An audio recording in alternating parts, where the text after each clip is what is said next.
The Arizona Cardinals drafted Marvin Harrison Jr. with the 4th overall pick.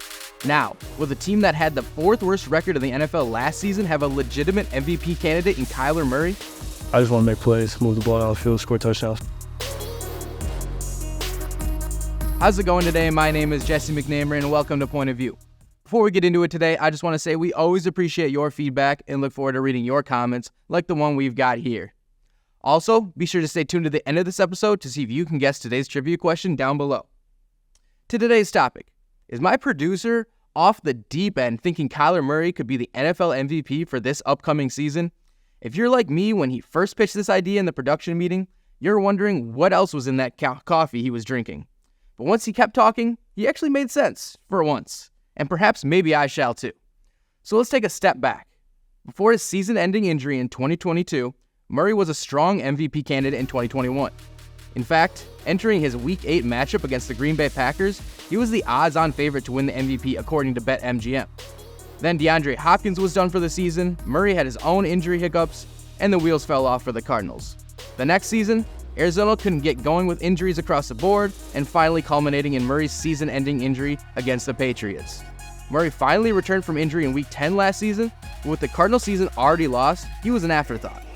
Now, looking back at the first half of that 2021 season, Murray had his best offensive accompaniment, with a healthy DeAndre Hopkins and A.J. Green on the outside, Christian Kirk in the slot, and James Conner in the backfield. The Cards had just traded for Zach Ertz as well, so solid wide receivers, a dependable tight end, and James Conner in the backfield. Now look at his weapons heading into this season. Marvin Harrison Jr. could equal the production of DeAndre Hopkins, and nobody would bat an eye. A.J. Green only caught 16 more passes that season than Michael Wilson did in his rookie year, but Green was also the primary option when Hopkins went down, and Wilson had to catch passes from Josh Dobbs and Clayton Tune to start his freshman campaign. Now, we come to Greg Dortch, which I have to quote Shaq, as I owe you an apology. I wasn't really familiar with your game, but upon watching footage, that man could be something special, and I can see why the Cards moved on from Rondale Moore, because Dortch could easily be a solid option in the slot. Finally, James Conner is still James Conner, and Trey McBride is a definite upgrade over an aging Zach Ertz. Another big upgrade, the Cardinals coaching staff is leaps and bounds ahead of what the Cardinals had back then when Kyler dropped this gem. No, it wasn't. That wasn't for Hop, actually. Schematically, I mean, we were kind of. Now compare this to Kyler's thoughts on the coaching staff and management of the team now. There is a lot to look forward to, and I'm excited about it. I know the guys are excited about it. Trust and believe in Monty and JG and what they got going and what they're building here. Complete 180, and I'm happy, man. I'm happy with the position that we're in. So I mean, it's refreshing. Just to have guys upstairs that believe in it and really speak to it and hold everybody accountable. It trickles down, starts at the top, and I think every, great organization, business understand, it starts at the top, and the guys really believe in what they're preaching. So I'm very confident in what we got going. So in comparison to that season, Murray definitely has enough horses in the stable for an MVP run. But like always, we have to ask, but what have you done for me lately? Now, the Cardinals offense definitely took a huge leap from the weeks without Murray to when he came back. They went from towards the bottom in many offensive categories to at least the middle of the pack. Still, that doesn't tell the whole story. In the final 4 games of the regular season, Murray completed over 70% of his passes, threw almost 1,000 yards, and had a QB rating of 96.7.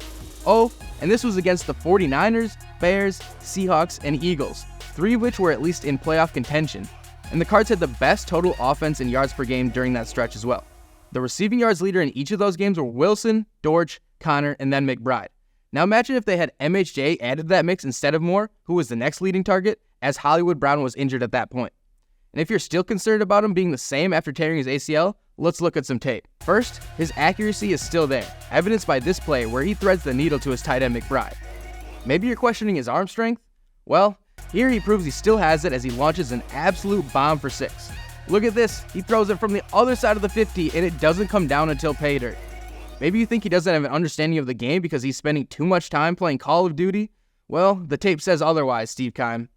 On the road against the Eagles, Kyler immediately reads the blitz, and while backpedaling, launches a frozen rope to Michael Wilson to knot up the game on 4th down. But certainly he lost his mobility after that injury. For those naysayers, Please watch these next 2 plays. In his first game back against the Falcons, he shows he still has the ability to turn what should be a sack into positive yards. How many NFL QBs can you name that do that? And finally, this play against the Texans, he is absolutely dead to rights. But Kyler shows that there is still some Murray magic out there. Really? Murray magic? Is that an actual thing? All right, sure, why not? So, Murray has the weapons, he finally has the coaching, and he most importantly still has the ability to play at an extremely high level. If everything goes to plan and they get a few lucky breaks here and there, my producer may not be the craziest person in the world, as Murray may prove to be the NFL's most valuable. For more about one of K1's top targets this season, check out our POV on Trey McBride. And the moment you've been waiting for, here's the answer to today's trivia question. We appreciate you tuning into this episode of Point of View, and we will see you in the next one.